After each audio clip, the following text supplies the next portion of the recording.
In the 18th century, the British Empire was the most powerful nation in the world. It had a powerful army and navy and controlled massive amounts of territory. It greatly outnumbered the American rebels and even had many American loyalists on its side.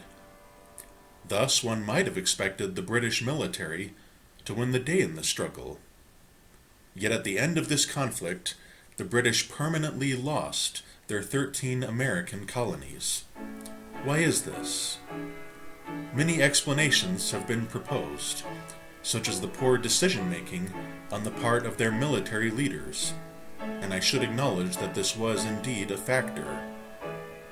Other factors have also been cited, such as the British failure to win the hearts and minds of the American people.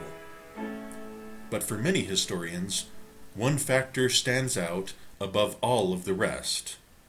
This was the series of alliances between the American rebels and certain of the major European powers. The most famous of these alliances is probably that which the Americans would form with the French. However, the Spanish and the Dutch would also eventually be joining the war on the American side. The British even had to face a few enemies in India and fight a world war in many different places. The standard histories of the American Revolution usually avoid covering these things, or mention them only in passing. Even Richard Holmes' Rebels and Redcoats, How Britain Lost America, focuses almost entirely on the North American campaigns. Thus, Mr. Holmes only covers the French participation when it becomes relevant to these more prominent campaigns in North America. For example, Holmes covers the naval battle of the Chesapeake, which was off of the coast of Virginia. Mr. Holmes also covers the French participation in the final battle at Yorktown, which was on land. But campaigns elsewhere in the world are mentioned only in passing in his own history. Therefore, even many of the standard British histories have tended to pass over this turbulent international context. This is understandable, because the campaigns in North America have tended to be the most prominent, even for the British. But their wars elsewhere in the world saw some ferocious battles and campaigns for the British, and a clash of empires on a massive scale. Indeed, the war was actually fought on 4 different continents. Thus, I would like here to dive into the Revolution's fascinating international context. In so doing, I will try to offer my own perspective on why America was ever able to gain her independence, at this time or at any other. This will also help to explain why the mighty British Empire ultimately lost the American Revolution. Our story begins back in the 17th century. In that eventful century, England fought a series of 3 wars with Holland, mostly on the high seas. England had also fought many wars with Spain in centuries past. And as you may know, England had also fought near countless wars with the French, as I describe elsewhere. The English and the French then duked it out in the 9 Years' War. They would then fight each other again in the War of the Spanish Succession. This also involved an English conflict with Spain. In this latter conflict, the English managed to take the strategic location of Gibraltar. To put it bluntly, this was a bitter loss for the Spaniards. During this same conflict, England and Scotland were united together into the Kingdom of Great Britain. After this same war, Britain would fight Spain again in the War of the Quadruple Alliance. Britain would also fight Spain again in the late 1720s. Britain then faced France again in the War of the Austrian Succession. This also involved the War of Jenkins' Ear, where Britain yet again faced Spain. Most importantly, the British and the French faced each other again in the 7 Years' War. Among other places, they clashed at the Battle of Plassey in India. The British and their local Indian allies won the day in this famous battle. Thus the French had now been kicked out of India. In 1759, the British and the French also clashed in Canada. It was called the Battle of the Plains of Abraham. Again, the British military carried the day in this struggle. Thus, with the stroke of a pen, Canada was turned from a French colony into a British colony. The French had now been kicked out of Canada as well.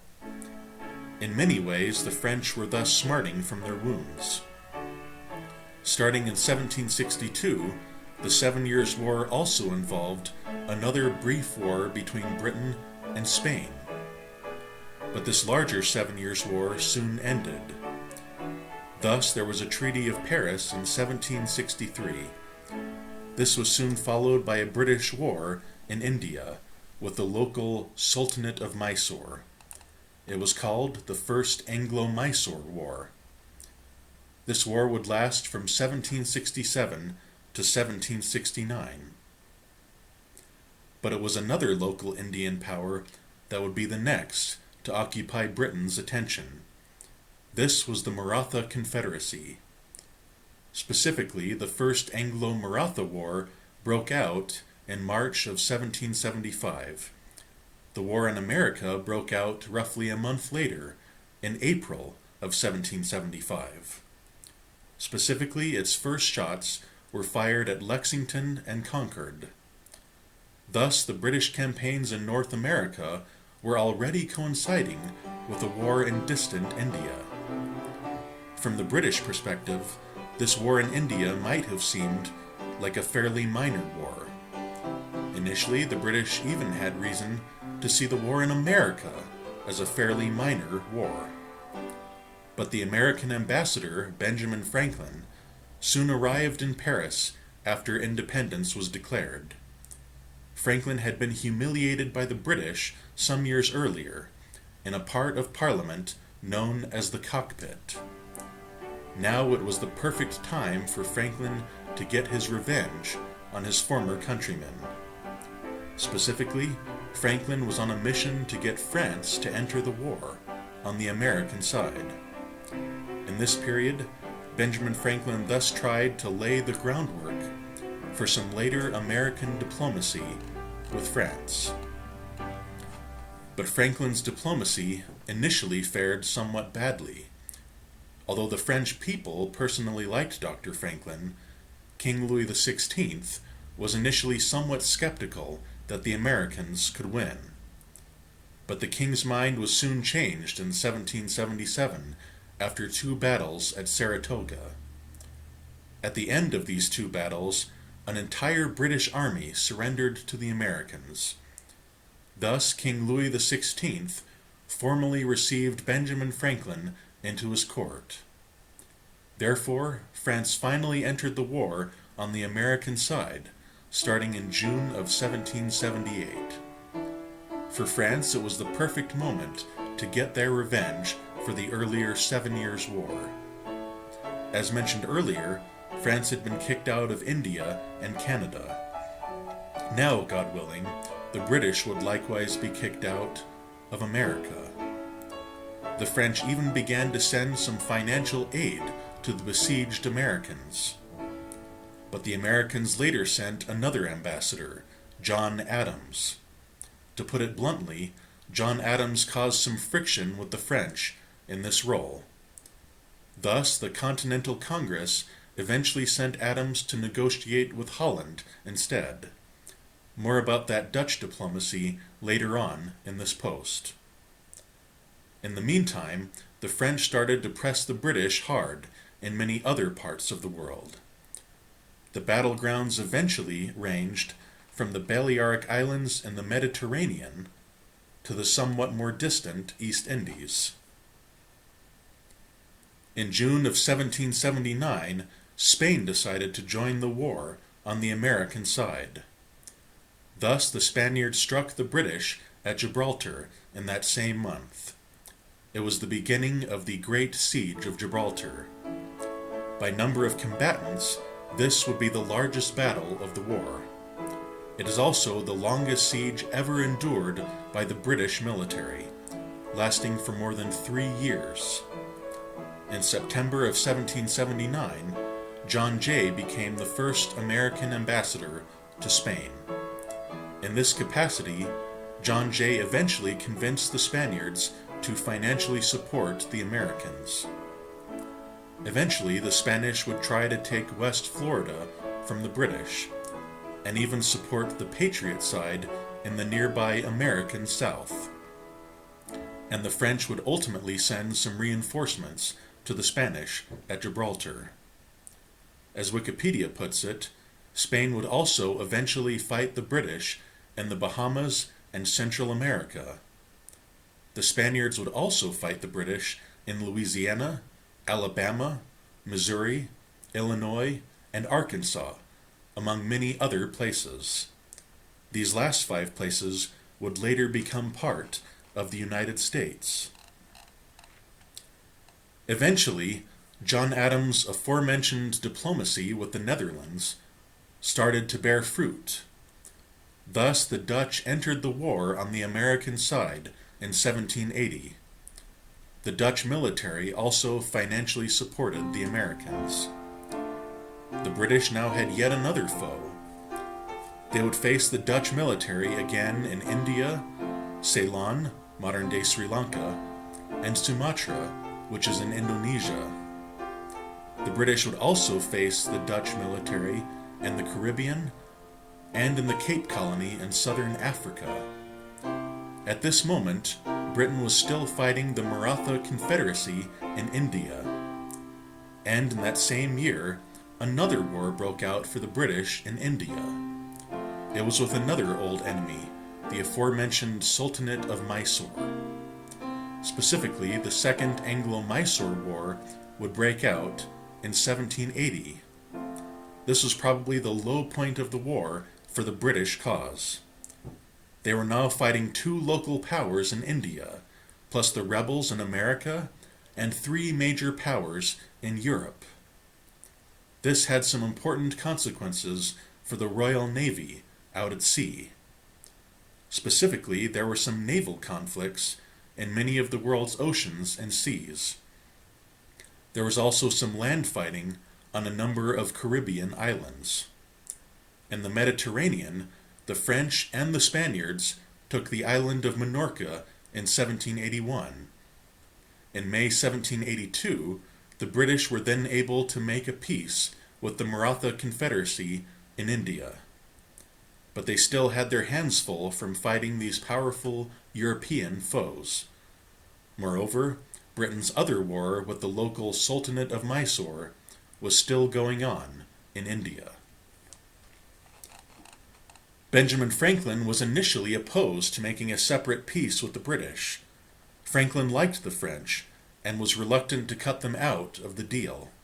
But the French soon proved ready to negotiate away American independence at the bargaining table.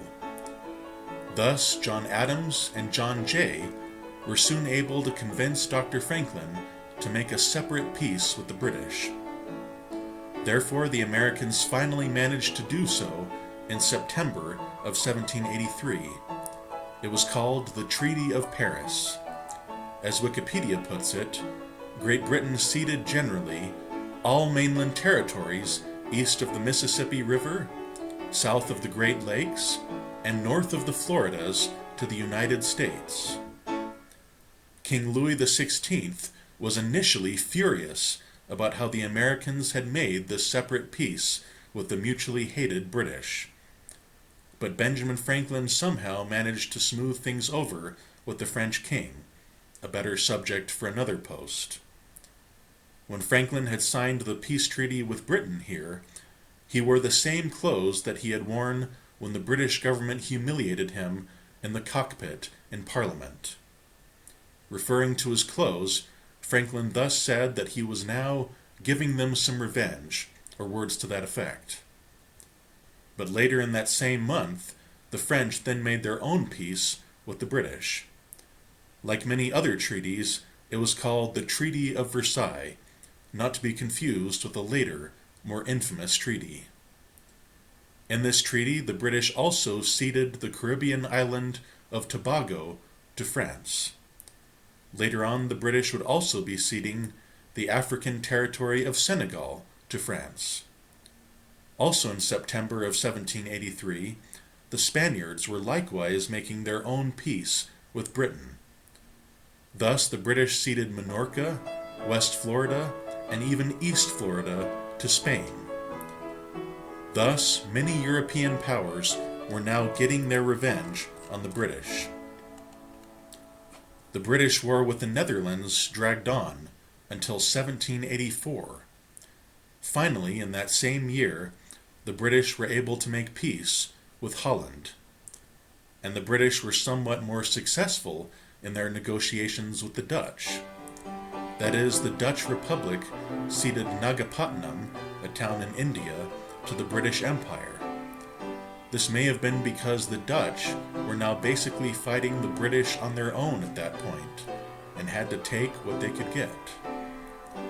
Also in India, the British were finally able to make peace with the Sultanate of Mysore in that same year, 1784. In 1786, Britain made another treaty with Spain. This was the Convention of London. In this treaty, the Mosquito Coast and the Bay Islands, in what are now Nicaragua and Honduras, were ceded to Spain. Eventually, a region in Central America, modern-day Belize, was also demilitarized as a result of these treaties. Britain's leftover wars from the American Revolution were now finally over. However, there would soon be some other conflicts in India in the years to come, including more conflicts with the Mysore and the Maratha. In Europe, the French would soon become embroiled in their own revolution at home, and Britain and France would soon be facing each other again in the French Revolutionary Wars and the Napoleonic Wars. Other British wars with Spain were fought during and since these last two conflicts. Our revolution's international context is usually forgotten today, and again, even many serious historians are often compelled to gloss over it. But the British had made many enemies in the previous few decades, and during the American Revolution, it started to catch up with them. These are some of the many places where these great conflicts were fought. The British Empire thus found itself a little overextended during this war.